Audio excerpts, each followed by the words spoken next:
All right, welcome back to another episode of Boom and Bust, your home for NFL Draft Talk. Today we're talking about wide receivers, also doing the real grade for the Dallas Cowboys at the end.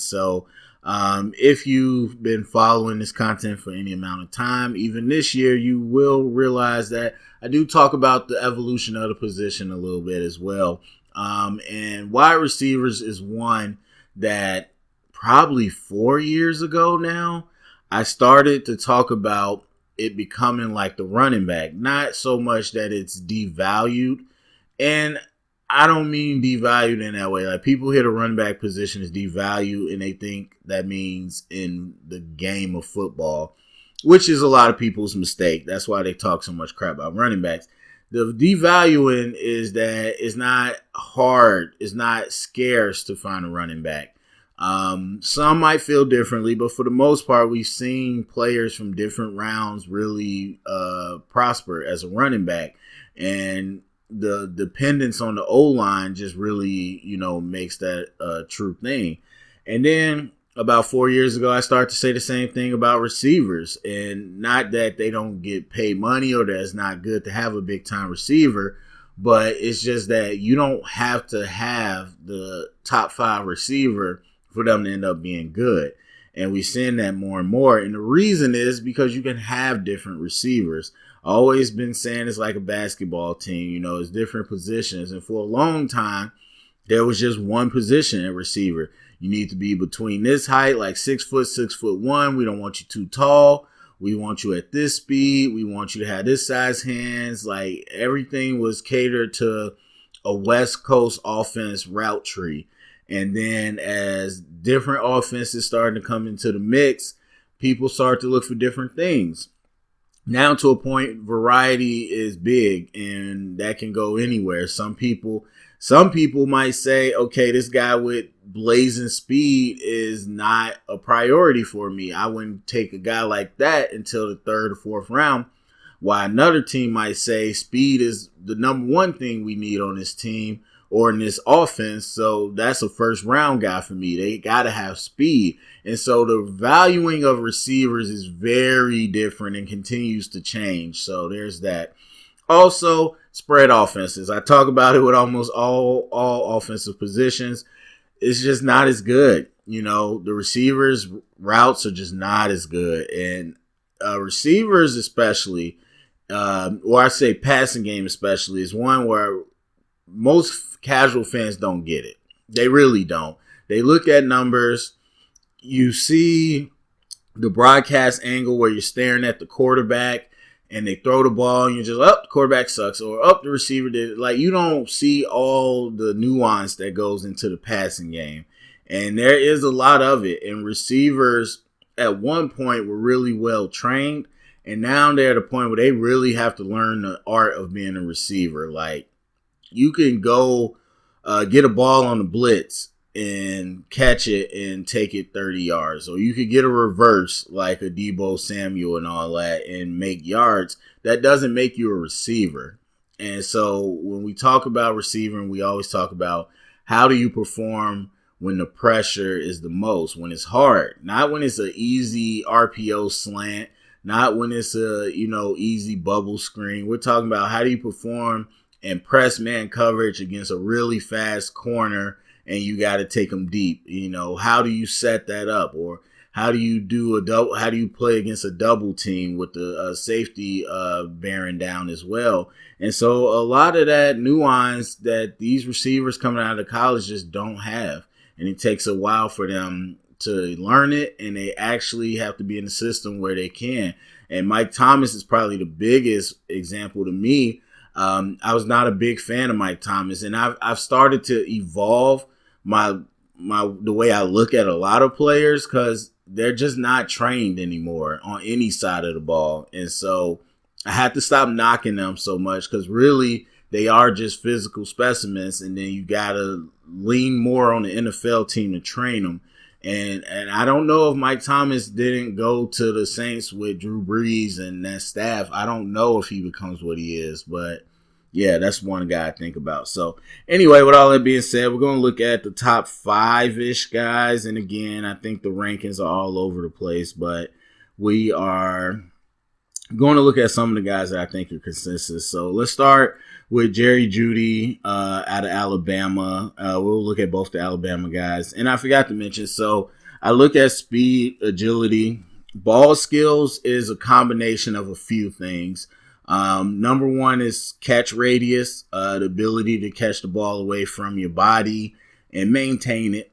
The ability to track the ball, whether that's over the shoulder deep, whether that's a 50-50 jump ball, back shoulder situation, to be able to see the ball. The actual physical ability to high point the ball, to go up and get it. Also catch it through traffic. So that's all ball skills. Route running and hands. So all that's kind of self-explanatory. A lot of things that I look at when I first get a receiver is I want to see what type of routes they're running. There's a few people, and a lot of times in spread, you got go-to plays is what I call them.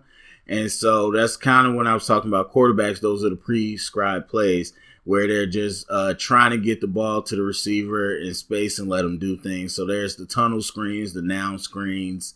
There's the RPO stuff. There's the drag route, which is really popular the last 2 years in college. Just really drag, give them the ball across the field, easy throw, and let them run. And so I try to see if you're running those or what type of routes are you running. There's a lot of receivers that were kind of infamous and still where they just run hitches and verts. That's all they run, but it's changed up a little bit. But I want to see what type of routes you run.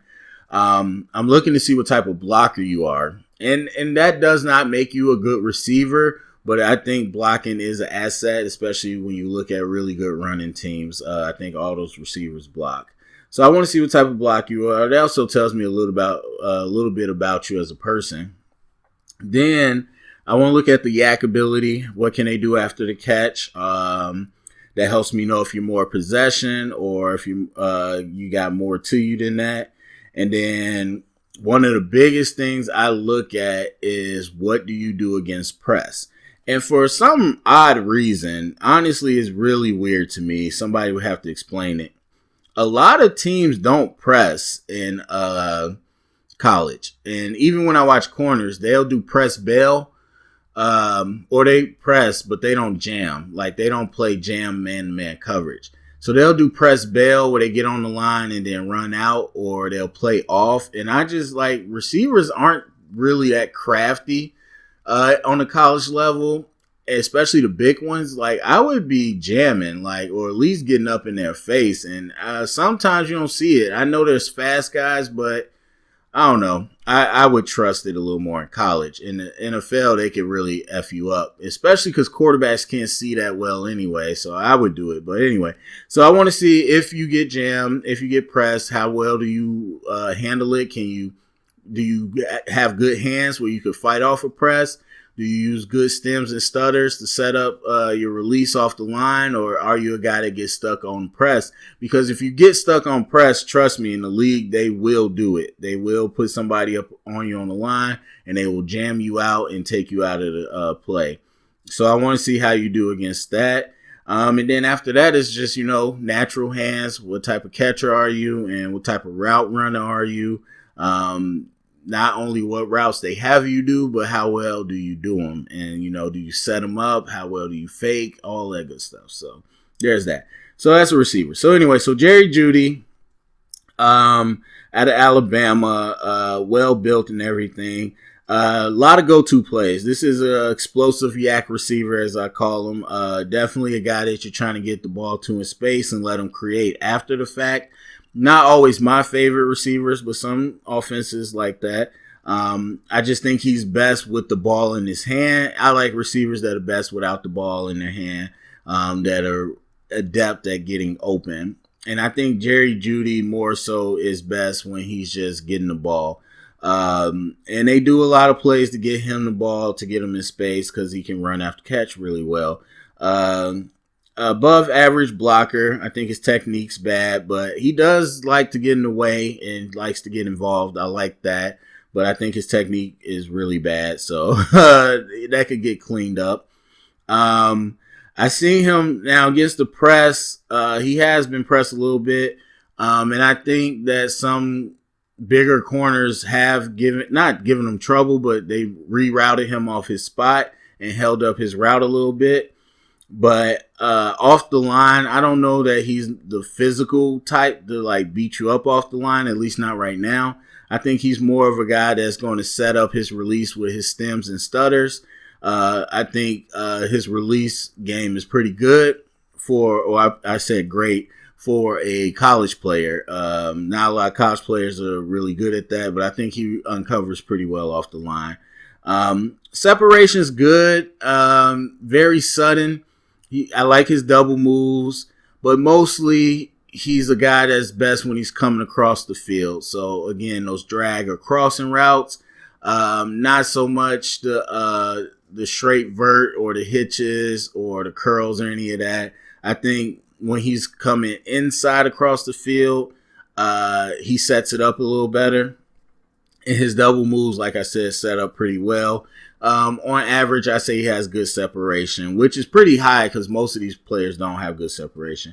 But I consider him somebody that might be more of a zone eater, and meaning that he won't necessarily be great at against man coverage.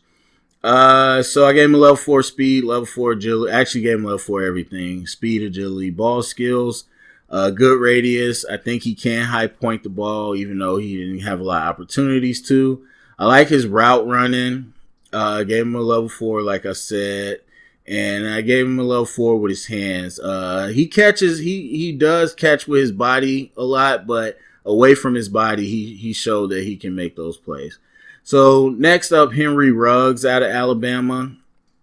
Very different receiver. He's a speed receiver. I like his yak ability. I think it's solid just for the fact that he's fast, but I don't think he's a yak receiver. So speed receivers, of course, guys that can stretch the defense vertically, and that really get good results underneath because everybody is trying to play off and, cushion for the speed.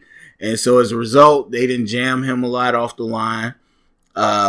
He usually has a lot of cushion, but really nice hips, really good deceleration. There's some guys that can run fast straight ahead but can't stop and start quick. I think he stops and starts really well. So that's going to that's going to allow him to push vertical, then hit a curl really quickly, or hit a double move, or hit a slant. I like speed receivers because obviously the defense gives them cushion. And then some receivers are just really good with those underneath routes. So I really like him for that. Above average blocker. I really like his technique. I like that he gets in there. He's just not super strong. And it can be different. They say he weighs 2 pounds less than Judy, but he's not built like Judy. He's a very thin guy. So I think he can improve his strength. And that will allow him to be a better blocker. But overall, I like it. So 4.5 speed, 4.5 agility, 4 route running, 3.5 hands. He body catches a lot. And I didn't really get a chance to see his ball skills. So that's one thing that's really hard with receivers. If it's not on tape, it's hard to say. But we'll see at the combine. They'll give us a better idea of what his explosive numbers are. So now we're going to CD Lamb out of Oklahoma. Very well built, 6'2", 189, similar to Judy, somewhat. A lot of go-to plays as well. Explosive yak receiver. This is a guy that you want to get the ball in space. I think he has excellent yak ability. I would say a little bit better than Judy. The thing with Judy that I didn't mention is that his hips are a little stiff. They're a little angular, as I would say. And so I don't think his change of direction is as sudden as Lamb's. Not to say that he's not fast or agile. It's just that his hips aren't as loose and deceptive. And there's a lot of players that people don't realize, like, just because you're fast does not mean you have good hips. There's a lot of players with stiffer hips. And I think that's the difference between Lamb and Judy. But both can outrun. I like the outrun, but Lamb also runs with a good amount of power, and he's very elusive, if you see the highlights. Above average blocker. I think his technique needs to improve, and he's not always the most willing blocker. But when he does engage, I think he's pretty good. He just needs better technique. A lot of people gave him cushion as well. And I think he figured out a way to really use that to his advantage as far as setting up his routes, which was nice to see, because sometimes when people aren't challenged off the line, they just really run lazy routes. And so I definitely have to say that I like Lamb for the fact that he used that cushion as a way to really set up his breaks, whether it's an in break or out break or his double moves. They played off with cushion. They like to pedal on them. And I think he stems up his routes pretty well to break inside. And at the top of his routes, he uses that to gain separation. So I really like that route running from him as well. And I think he's the type of guy that would be physical against the press. I don't think he's going to let Jam like really throw him off, but he just didn't see it a whole lot. So as far as speed, I gave him a level 4. More of a build-up speed guy. I think good acceleration, but he hits top speed once he gets downhill. 4.5 agility, 4 ball skills. We've seen him with his ability to go up and attack the ball. 4 route running and level 4 hands. I think he's natural as well with his hands as far as catching. And I think he's a bit of a gamer. I like that about him. All right, so now we're moving on to T. Higgins out of Clemson. Now, I like T. Higgins. So, big dude, 6'4", 215. A thinner build, but I still like his size. The thing, so I say he's a 50-50 receiver. The thing about Higgins, I've seen some people aren't as high on him because he lacks speed. And I can understand that. But again, as I said, we're in a different era of football where speed isn't the only thing that can help you win as a receiver. And I would say as far as ball skills and radius, this is the best of the bunch. And so I just think he really has a natural ability to track the ball. He really has a good eye for the timing and attacking the ball. And if you see the highlights and all that good stuff that people like to look at, you see that. And so I like his radius as well. Very long arms. Is not afraid to catch away from his body. Is not afraid to lay out. And so this is a guy that can be a red zone threat for you. This is a guy that could be a deep ball threat for you. Now, the thing about it is we'll see at the combine. I gave him a level 4 speed, but he's a strider. I mean, usually taller guys are striders, but with striders, it doesn't look as fast, A, and B, it takes a little bit more time for them to hit full speed. And so he covers a lot of ground with those steps, even though it might not look fast. But we'll see in the 40, because 40-yard stretch is a good amount of time for you to see if you build up. So that's why they look at the 10-yard split and the 40-yard. He might not have a great 10-yard split, but his 40 might still end up in high 4.4s. And that's what I'm thinking he can do, and we'll see what he is actually able to do. That will go a long way for his draft status, but I don't really care too much about that. On the field, I think he can move really well. I think he's pretty good after the catch. Above average blocker, he'll get in the way. And the thing about him is that he got so much press man coverage. This is one of the only receivers that like constantly had press man coverage. Now that would tell you they think he's not that fast, or at least as fast as their corners. But the thing is, he still won, and he won a lot. And so he's the school leading in touchdowns and all that.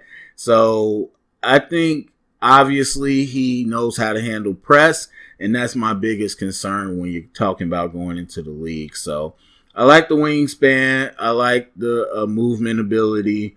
I like the ball skills. The route runnings, it's okay. It's not a lot of separation going on, but I think he can get a little better at that. And I like the hands. They're 3.5 above average. I think the easy catches is what he has trouble with, and that might hurt, but we'll see. All right, so number 5 is Laviska Shenault Jr. That name just gets me every time. And I was expecting more, to be honest with you. There's a lot of hype around him. And I after watching him game speed, I'm like, okay, I think he's pretty fast. There's a couple open field plays where he got to really unlock. And I'm like, okay, well, he might be near 4.3. So we'll see how fast he really is. But even outside of that, I don't know that I was super impressed by what I saw. Definitely athletic, a little bit of a gamer. He does the gadget plays. He could give you some yak ability. Also could be a little bit of a deep threat. But I don't know. I don't think he's a fully polished receiver. I think there's a lot of grooming that needs to happen with him. But definitely could give you a lot. And one thing I didn't mention earlier, and he reminds me kind of Deebo Samuel, but like Deebo, DJ Moore, those were two that I really felt this way about, where I was like, nah, man, I don't see it. They just don't get open. They don't, like, the best part about them is when they had the ball in their hands, like only screens, like, spread. But as teams are showing you, they can make that work. And so obviously I still think he'll have something to contribute right away, but it's not the traditional set of skills you would usually see from a receiver. And so I think he could polish up on that. Like his route running, I think his separation is average. I mean, his hands, like there's some concentration jobs. I don't think his hands are that natural. But he is a very explosive athlete, and I understand that as well. So it will be interesting just because he has that injury history. And so it will be interesting to see where people are risk or going to take a shot on him. I would have to imagine it's not until day 2, though. So we'll see. Okay, so lastly, there's a lot of guys I know. I've watched a good amount of them. And there's different flavors, and what it really boils down to, as I usually say, is the top guys either are great at a number of different areas or they're elite at one area. And then as you go further down, you got guys that are just great at one area. And so that's what kind of some of these other receivers are. Some of them got potential. But the one I would pull out as far as a guy that I'm looking at, and probably is higher up for me than other people, is Jalen Reagor out of TCU. Listen, as far as receivers, one thing that I've learned, and you continue to learn every year, is that movement matters. I talked a little bit about Judy's stiffish hips, but he still obviously got a lot of athleticism. But to me, the best receivers are ones that can move. They got loose, easy, fluid hips. They got speed and, that type of change of direction. To me, that's usually what happens when you have the best type of receivers. And Jalen Reagor, to me, is one of the easiest movers out of the group. I like almost everything he can do. I think he provides really good yak ability. I think he has really good speed. I think he has good patient routes. I think he's physical, and I think he has good ball skills. There's obviously some things he could be better at, but overall, for me, I look at this guy, 5'11", 195. This is more the traditional guy of what you're seeing. When I think about Antonio Brown, or I think about a Diggs, or a couple other receivers that I can't think of off the top of my head, but this is a guy that's going to get you a lot of catches in the intermediate, and then it's going to set up some big routes downfield as well. Also a returner, so creative. I I really like Rieger. I think he'll end up bringing a lot to the table. So, all right. So with all that being said, I guess if I had to stack them up, for me, I would have CeeDee Lamb number 1.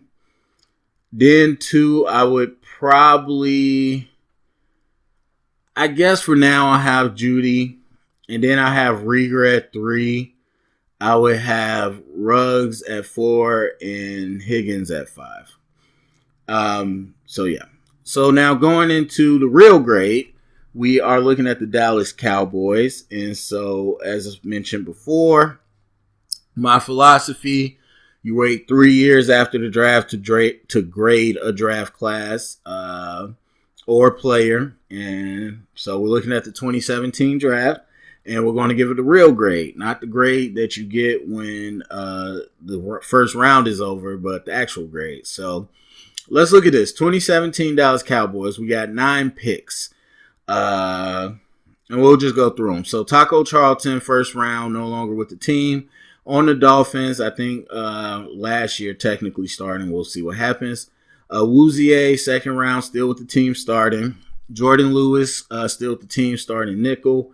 Switzer, no longer with the team, with the Steelers, not really a starter. Xavier Woods, still with the team, starter. Marquez White, out of the league. Joey Ivy has been out of the league or practice squad. Showed up on some active rosters this year, but more so just a practice squad guy. Noah Brown's out of the league. Jordan Carroll out of the league. So we got 9 picks. Out of the 9, there are 3 that are still with the team, so a third. And all 3 are starters. So that's a good thing. Your second round pick, third round pick, got you starters. Xavier Woods, 6th round pick as a starter. That's a big boost. Now, how great of starters they are, that's debatable. Not really all pro types or anything like that. Defense wasn't that great this year as far as their standards. But they are starters. Your first round pick, even though it's a late first round pick, no longer with the team. Still in the league, so it's not like he flamed out, but still not with the team. Didn't turn out the way you wanted. That's a big hit. A lot of players not in the league, but guess what? That goes 6th round and a bunch of 7th round picks, so I'm not mad at that. Ryan Switzer, 4th round. Again, that's where you're talking about premium. Not being with the team, and really at the time being kind of a reach of a pick. Now, nobody really saw Ryan Switzer as that level of player. And it didn't work out, and he's not beasting anywhere else. So that hits hard. Excuse me, that hits hard as well. And so, yeah, this is a tough one, but I do like the Xavier Rhodes. That helps you a little bit as far as getting a 6th round pick that's a starter. But your first round pick, that hurts a lot. So, for me, as far as the grade, I'm going to give this a C. I'm going to give this a solid C. I would have said C-, but the Xavier Woods puts me over the hump. And Taco being in the late first round helps it a little bit. But, yeah, I'm gonna go with a C. You do get 3 starters, so that is something. So, all right, so go to the comment section. Let me know what you think about these receivers. Let me know what you think about the Dallas Cowboys grade. Share it around, get the conversation started. Thumbs up, subscribe, and thank you for listening.